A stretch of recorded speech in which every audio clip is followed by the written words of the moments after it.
Good morning प्यारे बच्चों। आज हम पढ़ेंगे 10वीं कक्षा का जो है पाठ नियंत्रण एवं समन्वय। उसका टॉपिक है जंतुओं में हार्मोन। ठीक है। इसको पढ़ने के लिए हमने अभी जैसे पहले भी पढ़ा है इस बारे में। हार्मोन्स होते क्या हैं? हार्मोन्स यानी कि आपका जो एंडोक्राइन सिस्टम है, इसको डक्टलेस सिस्टम भी कहते हैं, यानी कि अंतःस्रावी ग्रंथियों द्वारा ये रिलीज़ होते हैं। एक तरीके के केमिकल मैसेंजर हैं, मतलब रासायनिक जो संदेशवाहक कह सकते हो आप। ठीक है। अब होता क्या है, जो आपकी जो भी अंतःस्रावी ग्रंथियां हैं वो डायरेक्ट जो है हार्मोन्स को रिलीज़ कर देती हैं, स्रावित कर देती हैं ब्लड में। अब ब्लड आपका पूरे शरीर में जाता ही है, तो जैसे ही ब्लड पूरे शरीर में जाएगा वहाँ पे क्या होगा, ये जिस हार्मोन को जिस भी अंग के ऊपर काम करना है वहाँ वो एक्टिवेट होगा, और जहाँ काम नहीं करना है वहाँ वो कोई फंक्शन नहीं शो करेगा। मतलब ये बहुत ही ज़्यादा स्पेसिफिक नेचर के होते हैं। जिस ऑर्गन पे इनको काम करना होता है ये उसी ऑर्गन पे काम करते हैं। चलिए एक एग्जांपल लेते हैं। जैसे आपका अधिवृक्क है, अधिवृक्क यानी कि एड्रिनल ग्लैंड। जो अधिवृक्क है, एड्रिनल ग्लैंड है, ये रिलीज़ करती है बेटा एड्रिनलिन हार्मोन। एड्रिनलिन हार्मोन को आप इमरजेंसी हार्मोन भी कह सकते हैं। इमरजेंसी हार्मोन इसको क्यों कहते हैं? क्योंकि ये ऐसे सिचुएशन पे रिलीज़ होता है जब आपको सबसे ज़्यादा एनर्जी की ज़रूरत होती है। तो उस सिचुएशन में क्या होगा, जैसे ही आप किसी ऐसे सिचुएशन में फंस गए, सपोज़ आप कहीं जा रहे हो, दोपहर का टाइम है, और जिस गली से आप जा रहे हो वहाँ पे आपको एक बहुत ही भयानक कुत्ता नज़र आ रहा है, जो आपको ऐसा लग रहा है जैसे आप अगर उस तरफ से गए तो वो आपको काट लेगा और पीछे भी आप नहीं जा सकते। तो वो सिचुएशन है इमरजेंसी की। मतलब उस टाइम पे आपके सामने दो ही कंडीशन होगी, या तो फियर या तो फाइट। ठीक है। तो जब फियर और फाइट वाली सिचुएशन हो तो उस टाइम पे आपका दिमाग काम नहीं करेगा, तो उस टाइम पे आपके हृदय को ज़्यादा एनर्जी चाहिए। तो जो एड्रिनलिन हार्मोन है डायरेक्ट जाता है हृदय के पास, और वो उसको कहता है कि बहुत फास्ट ब्लड पंप करो। बहुत फास्ट ब्लड पंप करने से क्या होगा कि जितनी भी ऑक्सीजन है वो जल्दी खींचेगा। ठीक है। और ऑक्सीजन सारी की सारी पेशियों के पास जाएगी। पेशियाँ यानी कि जो मसल्स हैं, जब भागना है या लड़ना है, उन दोनों सिचुएशन में पेशियों को वो ऊर्जा चाहिए, तो वो ऊर्जा उसको वहाँ से मिलेगी। साथ ही आपका जो पाचन तंत्र है और बाकी जो काम है, कुछ टाइम के लिए थोड़ा सा उनको एनर्जी कम, यानी उनकी तरफ ब्लड कम जाएगा, आपकी पेशियों के पास ज़्यादा ब्लड जाएगा। साथ ही जो एड्रिनलिन हार्मोन है वो ऑर्डर करेगा, या वो जाएगा कहाँ, आपके लंग्स के पास और डायफ्राम्स के पास, ताकि वो जल्दी कॉन्ट्रैक्ट करे। उन जल्दी संकुचन से क्या होगा कि ऑक्सीजन जो है जल्दी अंदर आएगी, यानी कि रेस्पिरेशन की जो स्पीड है वो फास्ट हो जाएगी। तो ऐसे सिचुएशन में आपको एनर्जी मिल गई, जो कि आपको किसने प्रोवाइड करवाई? एड्रिनलिन हार्मोन ने।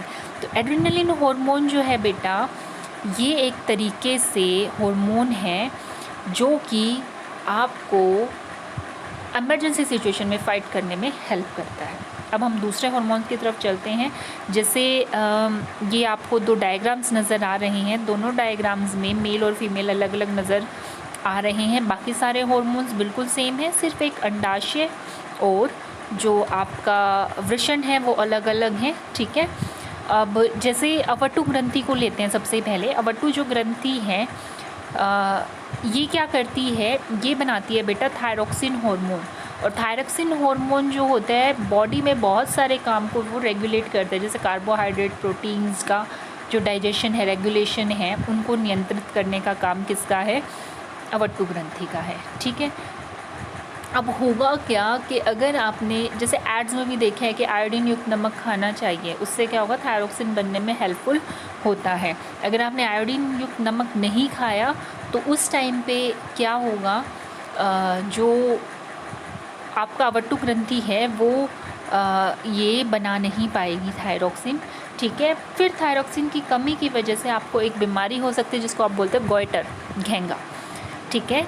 तो इसीलिए डॉक्टर्स एडवाइस करते हैं कि खाने में हमें आयोडीन युक्त नमक लेना चाहिए। ठीक है। हम ऊपर से स्टार्ट करते हैं। देखिए 1 मिनट, ये जो डायग्राम है इसके अकॉर्डिंग सबसे पहले है पीयूष ग्रंथि।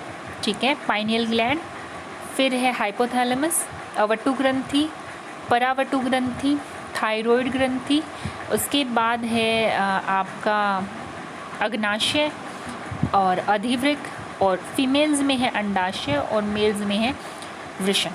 ठीक है, तो अब हम देखते हैं जो अवट्टु ग्रंथि है, हमने थायरोक्सिन हार्मोन की जो बात की, ये इतना ज़रूरी क्यों है बेटा? जो न्यूबॉर्न जो बेबीज़ होते हैं या जो प्रेग्नेंट वुमेन होती हैं, अगर वो इसका आयोडीन युक्त नमक का सेवन ना करे तो उसकी कमी से उनकी बॉडी में घेंघा नामक रोग हो जाता है। जो गला है ना, गले के साइड में एक उभार सा आ जाता है जिसको हम बोलते हैं क्या?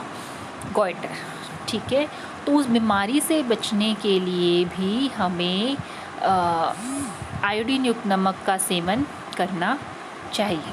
ठीक है, ऐसे ही अलग अलग जो हार्मोन, ये जो ग्लैंड्स हैं अलग अलग तरह के हार्मोन सिक्रीट करती हैं। जैसे अगर हम बात करें, कुछ आपने देखे होंगे, कुछ बंदे जो होते हैं वो बौने होते हैं, कुछ ज़्यादा लंबे होते हैं। तो जो आपकी मास्टर ग्लैंड है ना, जिसको आप बोलते हो पीयूष ग्रंथि, इसका काम होता है ग्रोथ हार्मोन यानी वृद्धि हार्मोन को रिलीज़ करना।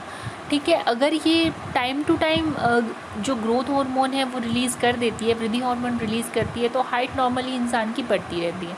लेकिन अगर ये रिलीज़ ना करे या कम रिलीज़ करे तो हाइट जो है इंसान की वो छोटी रह जाती है, या ज़्यादा रिलीज़ हो जाए तो वो एकदम से ज़्यादा लंबा हो जाएगा।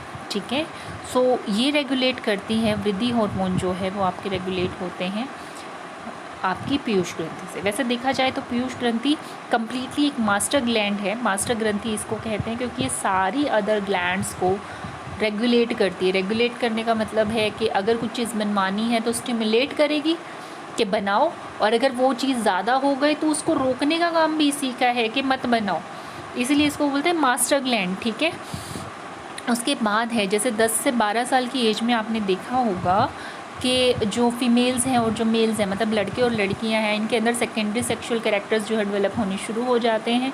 तो सेकेंडरी सेक्सुअल जो कैरेक्टर्स हैं वो क्या बताते हैं, मतलब उनके अंदर बॉडी के अंदर बहुत सारे चेंजेस आना शुरू हो जाते हैं। तो उस टाइम पे जो आपकी फीमेल्स हैं, मतलब जो लड़कियां हैं, उनमें डेवलप होता है ईस्ट्रोजन हार्मोन।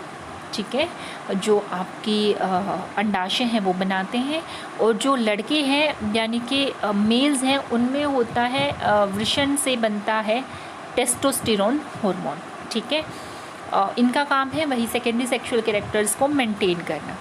इसके बाद आपको देखो आपको एक टेबल नज़र आ रही है। ठीक है, वो टेबल करनी है। उससे पहले आप लोगों ने सुना होगा, जनरली कुछ बंदे होते हैं डायबिटिक, शुगर होती है उनको।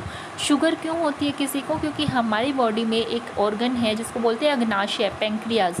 बेटा उस पैंक्रियाज में बनता है इंसुलिन हार्मोन, और जिनकी बॉडी में वो इंसुलिन हार्मोन नहीं बनता उनको वो शुगर हो जाती है। क्योंकि इंसुलिन हार्मोन का काम क्या है? ब्लड में जितनी भी एक्सेस शुगर है वो उसको डाइजेस्ट करता है, खून में जो शर्करा की मात्रा है वो उसको रेगुलेट करता है। अब जिसमें नहीं बन रही तो वो रेगुलेट नहीं होगी, तो उन बंदों को बाहर से इंजेक्शन लगवाने पड़ते हैं। ठीक है, अब आप देखो जैसे ये टेबल दिख रही है, जितनी भी ग्लैंड्स आपको नज़र आए उन सारी ग्लैंड्स को आप लिखोगे, हार्मोन कौन सा रिलीज़ करती हैं वो। ठीक है, किस अंतःस्रावी ग्रंथि द्वारा रिलीज़ हुआ और उन हार्मोन्स के कार्य क्या है। इस तरीके से आप एक टेबल बनाओगे। टेबल बना के इसको एक टेबुलर फॉर्म में लिखोगे, 2-2, 3-3 नंबर के जो क्वेश्चन आते, ताकि आप उसको याद करने में आसानी रहे। उसके बाद जो आपके एक्सरसाइज के क्वेश्चन है इस चैप्टर के, वो भी आप कंप्लीट करोगे। ठीक है, कंप्लीट करके मुझे बताओ।